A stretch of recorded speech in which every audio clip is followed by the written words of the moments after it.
لا إله إلا الله لا إله إلا الله അല്ലാഹുവേ തസ്ബീഹമാല കയ്യിൽ പിടിച്ച് തിരക്ക് വയ്ക്കണേലും പടച്ചവനെ പതിനായിരങ്ങളുടെ കൂടെ നിനക്ക് വേണ്ടി ദിക്ർ ചൊല്ലുമ്പോ ഞങ്ങളെ നന്മയുടെ തുലാസക്കനന്നുങ്ങാൻ ഈ ദിക്ർ ഒരു സബബാക്കണേ അല്ലാഹ്.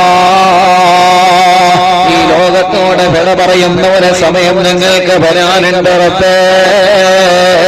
അവസാനമായി ലോകത്തോട് കണ്ണടക്കുന്ന സമയത്ത് അവസാനം ഈ ദുനിയാവിൽ ഞങ്ങൾ വിട പറയുമ്പോ അവസാന കലിമ ലാ ഇലാഹ ഇല്ലല്ലാഹ് ആക്കണേ നാഥാ.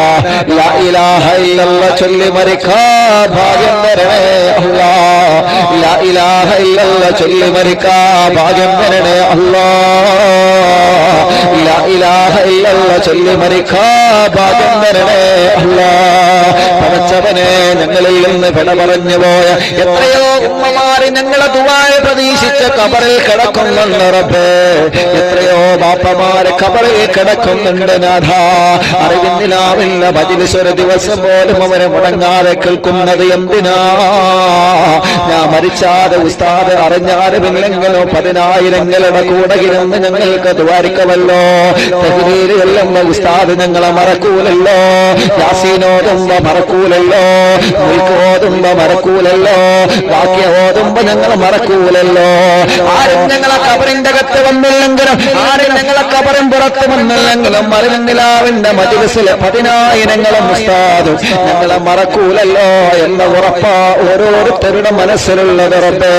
അതുകൊണ്ട് ആ ഒരു ദിവസം പോലും വിടാതെ ഞങ്ങളെ ഉമ്മമാര് ഞങ്ങളെ മജ്‌ലിസുകൾക്കുള്ളത്, ബാപ്പമാര് ഞങ്ങളെ മജ്‌ലിസുകൾക്കുള്ളത്, മക്കളും മരുമക്കളും വിദ്യാർത്ഥിനികളും കുഞ്ഞുമക്കള് ലോകത്തിന്റെ ഏത് ഭാഗത്തിലൂടെ സഞ്ചരിച്ചാലും ഇശാ മഗ്‌രിബിന്റെ സമയമാകുമ്പോ പടച്ചവനെ ഈ പരിശുദ്ധമായ മജ്‌ലിസിൽ ഇരിക്കുന്നത് എന്തിനാ? അല്ലാഹുവേ അവരെ പ്രാർത്ഥന കിട്ടുമല്ലോ എന്ന പ്രതീക്ഷയിലാ ഞങ്ങൾ ഉമ്മമാരെ ഖബറിലേക്ക് നിന്റെ സവാബ് കൊടുക്കണേ അല്ലാഹ്. ഞങ്ങളെ ബാപ്പമാരെ ഖബറിലേക്ക് നിന്റെ സവാബ് എത്തിക്കണേ അല്ലാഹ്. ലാ ഇലാഹ ഇല്ലല്ലാഹ് ലാ ഇലാഹ